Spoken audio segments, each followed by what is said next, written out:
नमस्कार दोस्तों। एक नाम है खिलाड़ी में जिसकी चर्चा खूब हो रही है, जो भारत रत्न पद्म भूषण पुरस्कार किसी भी फील्ड की जानी मानी हस्ती को मिल सकता है, लेकिन खेल रत्न पुरस्कार सिर्फ उनको मिलता है जिन्होंने खेल की दुनिया में देश का नाम ऊंचा किया हो। प्रधानमंत्री मोदी और इसके अलावे जो देखिए, मोदी सरकार खेल रत्न पुरस्कार देने की तैयारी में है। किसको मिलेगा ये तो पता नहीं, लेकिन किन किन को मिल सकता है इसकी लिस्ट आते ही हल्ला मचने लगा। भयंकर विवाद चल रहा है और विवाद के सेंटर में है भारतीय शूटर मनु भाकर, जो कि जिनका नाम शॉर्ट लिस्ट हुए हैं उनमें मनु भाकर का नाम नहीं है। मनु भाकर वही मनु भाकर जिन्होंने ओलंपिक में देश का नाम रोशन किया। बहुत पुरानी बात नहीं है, किसी को याद ना हो रहा हो कि मनु भाकर कौन है, क्या किया। मनु भाकर ने अगस्त सितंबर महीने में पेरिस ओलंपिक गेम में डबल ओलंपिक मेडल जीती। उन्हीं की जीत, दोनों ब्रॉन्ज मेडल के दम पर भारत के हिस्से 6 मेडल आए। आजादी के बाद ओलंपिक में ऐसा करिश्मा करने वाली मनु भाकर पहली एथलीट बनी। फिर भी खेल रत्न पुरस्कार बंटने की बारी आई तो मनु भाकर को शॉर्टलिस्ट नहीं किया गया। कहा जा रहा है कि मनु भाकर का नाम भेजने की जिम्मेदारी national rifles association of India NRAI की थी, जिसने मनु का नाम खेल रत्न के लिए नहीं भेजा। क्यों नहीं भेजा, ये मामला समझिए। पूरा मामला 22 साल की चैंपियन मनु भाकर की उपेक्षा का नहीं है, अपमान का बन गया है। मनु भाकर के पिता रामकिशन भाकर ने अलग अलग मीडिया में अलग अलग तरीकों से नाराजगी जताई और इतने निराश हुए हैं कि कह दिया है कि देश क्रिकेटरों को छोड़कर हर तरह के एथलीट को ननदेखा कर देता है।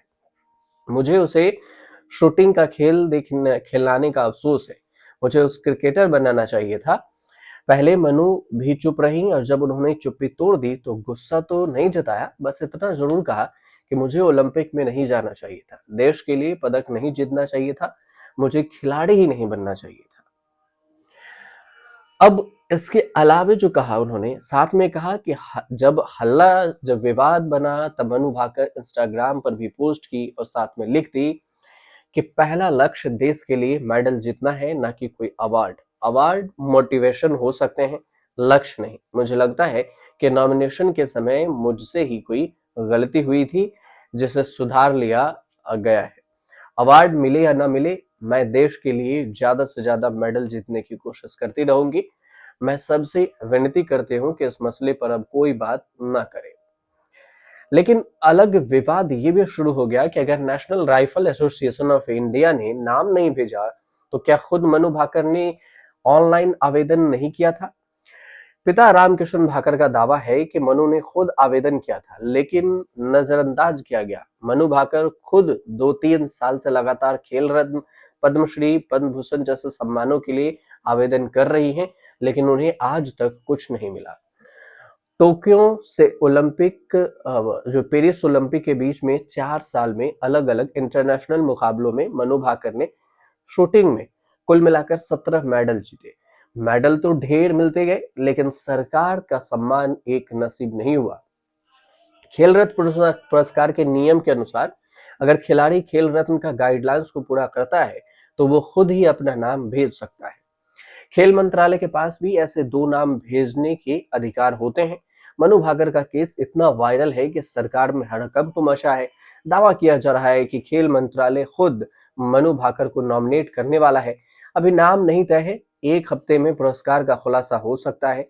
कुल मिलाकर कहानी ये है कि इतनी बड़ी खिलाड़ी को आड़े तिरछे रास्ते में लिस्ट में लाने की बात हो रही है, तब भी मनु भाकर खेल रत्न बन पाएंगे या नहीं इसकी कोई गारंटी नहीं। ऐसी रिपोर्ट है कि पेरिस ओलंपिक से ही पुरुष हॉकी टीम के हरमनप्रीत सिंह ही अकेले ऐसे खिलाड़ी हैं जिनका नाम शॉर्टलिस्ट हुआ है। पेरिस ओलंपिक से ही मनु भाकर अलग अलग कारणों से चर्चा में रही हैं। पहले भी उन्होंने ओलंपिक में डबल धमाका किया। पेरिस में जैसे ही भारत लौटी तो सीधे पाई सोनिया गांधी और राहुल गांधी से मुलाकात भी के घर पर मिले जाकर। पिछले कुछ सालों में परंपरा रही है कि दुनिया में नाम कमाने वाले खिलाड़ी देश लौटते सबसे पहले पीएम मोदी के घर जाते हैं। मनु भाकर सोनिया और राहुल के घर देखी गई। सोनिया और राहुल गांधी के घर जाकर मनु भाकर की यही फोटोग्राफ शेयर करते हुए सोशल मीडिया पर सवाल उठाया जा रहा है कि क्या मनु भाकर को कोई सजा मिली है। रणदीप सुरजेवाला जैसे कांग्रेस के नेता मनु भाकर के साथ हो रहे नाइंसाफी के लिए आवाज उठा रहे हैं। मनु भाकर की पीएम मोदी से मुलाकात 15 अगस्त के जलसे के वक्त हुई थी। ओलंपिक मेडलिस्ट पीएम के घर मिले थे। मनु भाकर ने पीएम को अपनी पिस्टल दिखाई और लाल किले पर झंडा फहराया गया तो सारे खिलाड़ी मेहमान बनकर पहुंचे थे। मेडल जीतने पर भी पीएम मोदी ने पेरिस फोन करके मनु भाकर से बातचीत कर बधाई भी दी थी। मनु भाकर तब और वायरल हुई थी जब उन्होंने मेडल जीतने का क्रेडिट भागवत गीता को दिया था और उन्होंने कहा था कि मैं रोज गीता पढ़ती थी। जब मैं राइफल मैच के दौरान निशाना लगा रही थी तब मेरे दिमाग में गीता चल रहा था। गीता में कहा गया है कि परिणाम नहीं अपने कर्म पर फोकस करें, तो मैंने वही सोचकर निशाना लगाया। मनु भाकर मेडल जीतने का कर्म कर चुकी हैं। देश के सरकारी सम्मान यानी कि फल की चिंता करने लगी तो फिर इतना बड़ा झटका लग गया। जिस खेल रत्न पुरस्कार को लेकर इंस्टा इतना हंगामा मचा है, उसको लेकर विवाद भी कम नहीं हो रहा।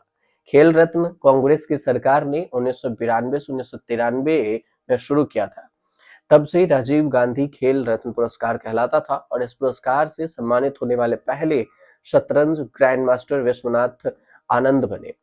फिर अभिनव बिंद्रा, सचिन तेंदुलकर भी खेल रत्न बने। मोदी सरकार ने 2021 में राजीव गांधी का नाम हटाकर मेजर ध्यानचंद खेल रत्न पुरस्कार कर दिया। मेजर ध्यानचंद को भारतीय हॉकी के जादूगर कहा जाता है और अब मनु भाकर को लेकर चर्चा हो रही है। आप देखते रहिए हमारे साथ जुड़कर फ्री न्यूज बॉक्स।